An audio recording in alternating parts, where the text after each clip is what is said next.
Very good morning to everyone. I am Anuj Somar and I welcome you on this online platform. Dear students, we are continuing the topic democracy and in today's class we will explain its remaining part. ठीक है, आज शुरू करते हैं इसका जो बाकी अभी बचा है। तो आज हम लोग यहाँ से शुरू करते हैं फीचर्स ऑफ डेमोक्रेसी और इसके पहले तक हो चुका है। तो there are certain conditions essential for the successful working of a democratic government. यानी कि अगर सक्सेसफुल गवर्नमेंट हमारी चलनी है, जो कि डेमोक्रेटिक गवर्नमेंट की हम यहाँ पे बात कर रहे हैं, तो उसके लिए हमें बहुत सारी चीज़ों की ज़रूरत होती है। अब वो क्या क्या फैक्टर्स हैं, वो उन पे आज हम लोग यहाँ पे डिस्कशन करने वाले हैं। तो पहला है, देखिए, अवेयरनेस अमंग सिटीजन्स। तो जो सिटीजन्स हैं यानी कि जो नागरिक हैं किसी भी देश के, उनका अवेयर होना बहुत ज़्यादा ज़रूरी होता है। यानी कि अवेयरनेस का मतलब होता है जागरूक, यानी कि हर मामले में अगर वो जागरूक नहीं है तो जाहिर सी बात है उनका कहीं ना कहीं नुकसान होगा। तो देखिए, in a democracy the people must be aware of their rights as well as their duties.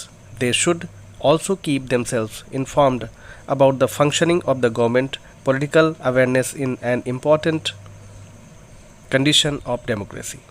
अब देखिए, दो चीज़ें हैं। संविधान के द्वारा उनको अधिकार दिए गए हैं तो उनके बारे में जानकारी होनी चाहिए, लेकिन ड्यूटीज़ के भी बारे में जानकारी होनी चाहिए। They should also keep themselves informed about the functioning of the government. Government कैसे चलती है इसकी भी जानकारी उनको होनी चाहिए। पॉलिटिकल अवेयरनेस और जागरूकता होनी चाहिए किसके संबंध में, राजनीति के संबंध में, कि कौन कैसा है, किस तरह का है, किसकी पार्टी कैसी है, लोग कैसे हैं, ये सारी जानकारी होनी चाहिए। ठीक है। अब देखिए, enlightened and wise leadership. It is assumed that enlightened voters are led by wise and enlightened leadership. Enlightened का मतलब यहाँ पे है जिनको नॉलेज हो, जानकारी हो। तो अगर enlightened और जो जनता है वो enlightened लीडरशिप को चुनती है, ठीक है, तो फिर हमारा देश बहुत ही ज़्यादा तेज़ी से आगे बढ़ेगा। अदरवाइज़ क्या होगा कि अगर गलत लोगों को आप चुन लेंगे तो वो उतना ज़्यादा अच्छा काम नहीं कर पाते हैं, ये आप समझ लीजिए। तो एक इनलाइटनमेंट होनी चाहिए, एक प्रकार से आप समझ लीजिए कि समझदारी या जागरूकता या जानकारी आप कह लीजिए। ठीक है। नेक्स्ट देखिए, साउंड पब्लिक ओपिनियन। अब साउंड पब्लिक ओपिनियन जो है उसके बारे में हम लोग यहाँ पे डिस्कस करने वाले हैं। तो साउंड पब्लिक ओपिनियन जो है वो एक प्रकार का क्या है, एक democratic government is based on public opinion. If sound public opinion is formulated and properly expressed, the government can not ignore or harm the rights of the people. What is public opinion? The opinion of the public on issues and matter of public concern. ठीक है, and welfare is called public opinion. तो अब यहाँ पे देखिए, हम बात करते हैं अगर पब्लिक ओपिनियन की, तो साउंड पब्लिक ओपिनियन, साउंड का मतलब होता है ठीक ठाक जानकारी होना, पब्लिक को पूरी जानकारी होनी चाहिए। Democratic government is based on public opinion, यानी कि जो डेमोक्रेटिक गवर्नमेंट है वो ओपिनियन पे ही चलती है। अगर जनता उसके बारे में गलत सोच लेगी तो फिर क्या होगा, तो फिर वो गवर्नमेंट ज़्यादा दिन तक नहीं टिकेगी। If sound public opinion is formulated and properly expressed, तो क्या होगा, the government can not ignore और harm the rights of the people. लोग अगर अवेयर होंगे तो उनके अधिकारों की को जो है गवर्नमेंट जो है हार्म नहीं पहुंचाएगी, नुकसान नहीं पहुंचा सकती है।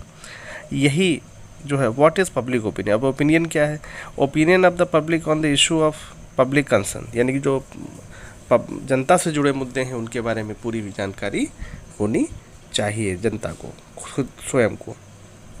ठीक है। अब देखिए नेक्स्ट यहाँ पे, it may not be the opinion of all the public, it may generally be the opinion of the majority of people. At times even a majority may express an opinion which may be in the interest of the entire community. यानी कि public opinion का मतलब यहाँ पे ये नहीं कि 100% लोग अपनी ओपिनियन रखें या इस किसी भी मुद्दे पे जागरूक बने, लेकिन मेजॉरिटी को ऐसा होना चाहिए। यानी कि अगर मान लो 100% है मेजॉरिटी, जैसे मान लो 10 लाख लोग हैं तो 10 लाख लोगों में 8 लाख 7 लाख इतने लोग जो हैं वो उनकी पब्लिक ओपिनियन क्लियर होनी चाहिए।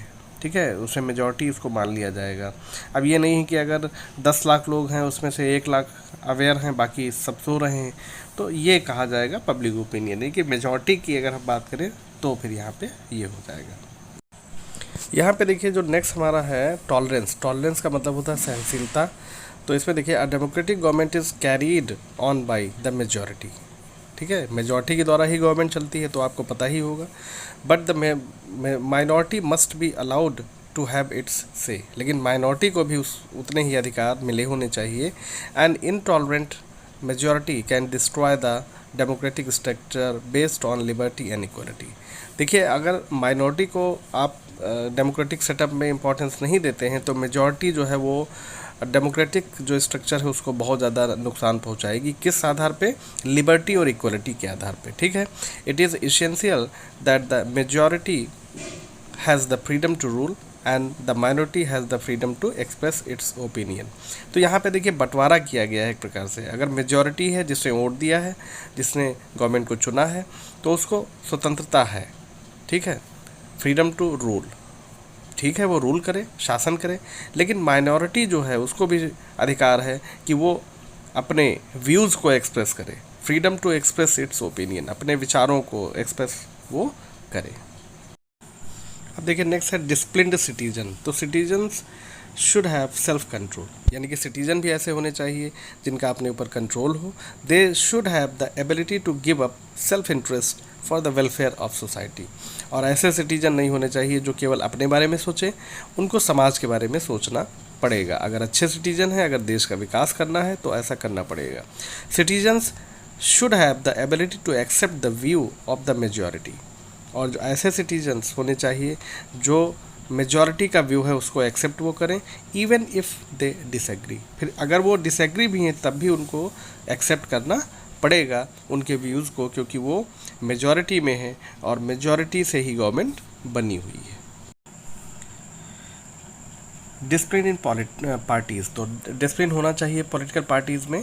If parties are well organized and disciplined, the elections will be smooth and the government will function efficiently. efficiently का मतलब अच्छे से फंक्शन करेगी, अच्छे से चलेगी। अक्सर देखा गया है कि पार्टीज़ जो हैं वो डिसिप्लिन में नहीं रहती हैं, जो जैसे इलेक्शन कमीशन है उसके रूल्स नहीं मानती हैं, कई बार उनको नोटिस भी जारी किया जाता है, ये सारी चीज़ें होती हैं। Political parties should work to promote national interest, और हर पार्टी को राष्ट्रीय जो मुद्दे हैं या राष्ट्रीय जो कार्यक्रम हैं, प्रोग्राम्स हैं, उनको एक एजेंडा बना के चलना चाहिए। They must not be organised on partial और कम्युनल कंसिडरेशंस। कम्युनल यानी कि किसी भी एक जाति या धर्म के लिए उनको कोई भी काम नहीं करना चाहिए। ये टेक्निकल टर्म यहाँ पे पार्शियल दिया गया है। They should not encourage communalism, casteism और नैरो रीजनलिज्म। तो इसमें देखिए 3 चीज़ें हैं। कम्युनलिज्म जो है इसको नहीं बढ़ावा देना चाहिए, कास्ट यानी कि जाति से संबंधित, और रिलीजनिज्म मतलब धर्म से संबंधित, ये कोई भी काम नहीं करने चाहिए। Social and economic quality. देखिए society should be free from narrow considerations. Society जो है वो छोटी सोच उसकी नहीं होनी चाहिए, बड़ी सोच वाली सोसाइटी होना चाहिए। ऑफ कास्ट, सब कास्ट, रिलीजन्स और लैंग्वेजेस, यानी कि किसी भी मामले में ये नहीं कि किसी धर्म के हो तो केवल उसी धर्म के बारे में सोचो, सब कास्ट के बारे में सोचो, एक ही धर्म के बारे में सोचो, एक ही भाषा के बारे में सोचो, ये गलत है। All sections of society should B equal partners in the development of the community, यानी कि सभी लोग एक भागीदारी जो होती है वो लगभग बराबर होती है सभी की, तो इसलिए सभी को उतना ही इम्पोर्टेंस देना चाहिए। None should be denied the basis necessities of life. There should be equal economic opportunities, और किसी को भी जो आवश्यक चीज़ें हैं उनसे बेदखल नहीं किया जाना चाहिए। उनको ऐसा नहीं है कि उनको ना मिले वो चीज़ें, और जो आर्थिक आधार पे जो है वो भी इक्वलिटी होनी चाहिए, सबको मौका दिया जाना चाहिए।